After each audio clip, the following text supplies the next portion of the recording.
ఈ భూమి మీద మానవుని బ్రతుకు 100 సంవత్సరములు అని అన్నారు. శతాయుష్మాన్ భవ అని వేదములు అన్నాయి. ఈ 100 సంవత్సరముల జీవితంలో మానవుడు అనేక విధమైనటువంటి కష్టములకు, బాధలకు, దుఃఖములకు లోనవుతున్నాడు. ఉదయం లేచినప్పటి నుంచి రాత్రి పండుకునేంత వరకు అనేక విధమైన సమస్యలతోనే జీవితం నడుపుతున్నాడు మానవుడు. కొంతమందికి అనారోగ్య చింత, కొంతమందికి పెండ్లి చింత, కొంతమందికి పిల్లల చింత, కొంతమందికి వ్యాపారం చింత, కొంతమందికి పంటల చింత. ఏదో ఒక బాధతో, ఏదో ఒక దుఃఖముతో మానవుడు జీవితాన్ని నడుపుతున్నాడు. ఇన్ని వేల మంది ఇక్కడ గుమిగూడినారు. చూస్తే అందరూ నవ్వుతున్నట్లే కనబడుతుంది. అయితే లోపల హృదయంలో తొంగి చూస్తే ప్రతి మనిషి ఏదో బాధతో సతమతమవుతున్నాడు, కుమిలిపోతున్నాడు. దాన్ని కప్పిపుచ్చుకునేదానికి ప్రయత్నం చేస్తున్నాడు. బాబా ఫరీద్ అనే సూఫీ సెయింట్ పంజాబీ భాషలో ఒక చక్కని మాట అంటాడు. ఫరీదా మై జానియా దుఃఖ్ ముజుకు, ఫరీదా మై జానియా దుఃఖ్ ముజుకు, దుఃఖ్ సబాయి ఏ జగి, ఉచ్చే చెడికై దేఖియా తా ఘరి ఘరి ఏహా ఆగి. ఫరీదా జానియా దుఃఖ్ ముజుకు, ఈ దుఃఖం కేవలం నాకే అని అనుకుంటుంటే, ఉచ్చే చెడికై దేఖియా, కొంచెం యోచించి చూస్తే, వివేకంతో యోచించి చూస్తే, అనుభవంతో చూస్తే, దుఃఖ సబాయి ఏ జగి, ప్రతి చోట ఈ దుఃఖం ఉన్ననే ఉన్నది. ఉచ్చే చెడికై దేఖియా తా ఘరి ఘరి ఏహా ఆగి, ప్రతి ఇంటిలో, ప్రతి ఒక్కరిలో ఏదో ఒక బాధ ఉంది, ఏదో ఒక సమస్య, ఏవో సమస్యల చేత మానవుడు సతమతమైపోతున్నాడు. అయితే చెప్పుకోలేకపోతున్నాడు. 3 స్నేహితులు ఒకసారి ఒక దేవస్థానం చూసేదానికి పోయినారు. చాలా అందంగా, చాలా బాగా కట్టినారు ఆ దేవస్థానం. చుట్టూ చూసుకుంటూ వస్తున్నారు ఆ దేవస్థానం యొక్క కళా వైభవాన్ని. అందులో ఒకడు ఒక చోట గణేశుని విగ్రహం చూసినాడు. చాలా అందంగా ఉంది, చాలా బాగా ఉంది. ఆ గణేశుని బొడ్డులో రంధ్రం ఉంది. వాడు ఒక వేలు తీసుకుపోయి ఆ రంధ్రంలో దూర్చినాడు.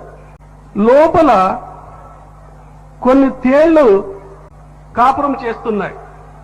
వీడు వేలు పెట్టిన తక్షణం అందులో ఒక తేలు వీడు ఏమో చేస్తాడని చెప్పి చటక్కన కాటేసి ఆ వేలు బయటికి తీసినాడు. నొప్పి ఎక్కువవుతోంది. ఆ వేలు నులుపుతూ నిలబడ్డాడు. ఏడుపు వస్తుంది, ఏడవలేడు. అంతలో 2వ స్నేహితుడు వచ్చినాడు. ఏమిట్రా వేలు నులుపుకుంటున్నావు, ఏమి అని అడుగుతాడు. అక్కడ బొడ్డు బొడ్డు అంటున్నాడు.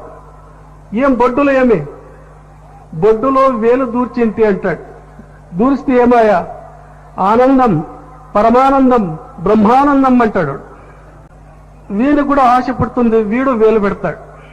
అక్కడ కొన్ని తేళ్లు రెడీగా ఉన్నాయి. మొదటి తేలు, 2వ తేలు 2 కలిసి 2 సార్లు కాటేస్తాడు. ఇంకా వాడు వేలు తీస్తాడు. బాధ ఎక్కువైపోయింది. గట్టిగా నిలుపుకుంటున్నాడు. ఇంకా అంటున్నాడు. అంతలో 3వ వాడు వచ్చినాడు. ఏమిట్రా వేలు నిలుపుకుంటున్నారు, ఏమి అని అడుగుతాడు. ఇద్దరూ కలిసి చెప్తున్నారు. గణేశుని విగ్రహం, బొడ్డు, వేలు. ఏంటి వేలు? లోపల పెట్టేవి. ఏమైంది? ఆనందం, బ్రహ్మానందం, పరమానందం. వీనికి ఆశపెట్ట వీడు పెట్టాడు. ఆ తేళ్లకు కూడా కోపం వచ్చింది. 3 తేళ్లు ఒకేసారి ఠకా ఠకా ఠకా కాటేసినాయి. ఇంకా 3వ వాడు ఇంకా వేలు తీసినాడు బయటికి. ఇంకా భరించలేదు. ఇంకా వాడికి బాధ ఎక్కువైంది. అరిచేదానికి, మొత్తుకునేదానికి ప్రారంభం చేసినాడు. వాళ్ళని చూసి ఇద్దరు ఇంకా అరిచేదానికి, ఏడ్చేదానికి, మొత్తుకునేదానికి ప్రారంభం చేసినారు. అందరి జీవితాలు ఇట్లే ఉన్నాయి. బయటికి చెప్పుకోలేరు అంతే. ప్రతి ఒక్కని సంసారంలో, ప్రతి ఒక్కని ఇంటిలో దుఃఖమున్నాయి. ఎందుకంటే ఈ ఫీల్డ్లో నాకు 20 సంవత్సరాల నుంచి చాలా అనుభవం ఉంది.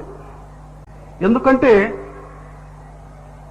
శిష్య భక్తాదులకు నేను 20 సంవత్సరాల నుంచి చాలా అందుబాటులో ఉండి వాళ్ళ కష్ట సుఖాలు వినేదానికి ప్రయత్నం చేసినాను. చిన్నవాళ్లకు చిన్న సమస్య ఉంటే పెద్దవాళ్లకు పెద్ద పెద్ద పెద్ద సమస్యలు ఉన్నాయి.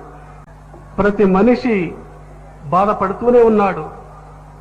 ఆ బాధల నుంచి నివృత్తి పొందేదానికి అహర్నిశలు ప్రయత్నం చేస్తూనే ఉన్నాడు. ఈ సుఖము దుఃఖము అన్నటువంటివి రాత్రి పగలు ఉన్నట్లోని వేదాంతం అంటుంది. Pleasure and pain like light and darkness succeed each other. దుఃఖము ఆనందము రెండు చీకటి వెలుతురు మాదిరిగా వస్తూ పోతుంటాయి. అయితే మానవుని జీవితంలో ఎక్కువ భాగం దుఃఖాలే ఉన్నాయి. హ్యాపీనెస్ ఈజ్ మొమెంటరీ అంటాడు బుద్ధుడు. తాత్కాలికమే ఆనందము, దుఃఖమే మనకు అందుబాటులో ఉంటుంది, మా దగ్గర ఎప్పుడూ ఉంటుంది.